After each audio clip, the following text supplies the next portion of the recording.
இணையத்தில் ஆடைகள் விற்பனை செய்வதாக கூறி 10 மில்லியன் ரூபாய் மோசடி செய்த நபர் ஒருவர் கைது செய்யப்பட்டுள்ளதாக பாணத்துறை பிரிவு சிறப்பு குற்றப்புலனாய்வு பிரிவு தெரிவித்துள்ளது. கைது செய்யப்பட்ட நபர் ஹபரணையைச் சேர்ந்த 24 வயதுடையவர் என போலீசார் தெரிவித்துள்ளனர். பாணத்துறை பின்வத்த மேககோவில வீதியைச் சேர்ந்த ஒருவர் வழங்கிய முறைப்பாட்டின் அடிப்படையில் விசாரணையின் போது சந்தேக நபர் கைது செய்யப்பட்டார். மேலும் சந்தேக நபரின் வங்கிக் கணக்கில் 1 மில்லியன் ரூபாய்க்கு மேல் பரிவர்த்தனை செய்யப்பட்டதாக வங்கிப் பதிவுகள் தெரிவிக்கின்றன.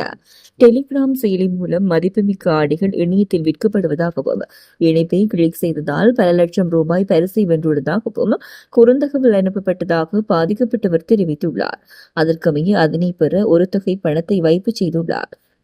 மேலும் பல சந்தர்ப்பங்களில் அவ்வப்போது அவரை தவறாக வழிநடத்தி தொடர்புடைய இலக்கு தொகையை பெற 10,99,000 ரூபாயை வைப்பு செய்யப்பட்டுள்ளதாக போலீசார் தெரிவித்துள்ளனர்.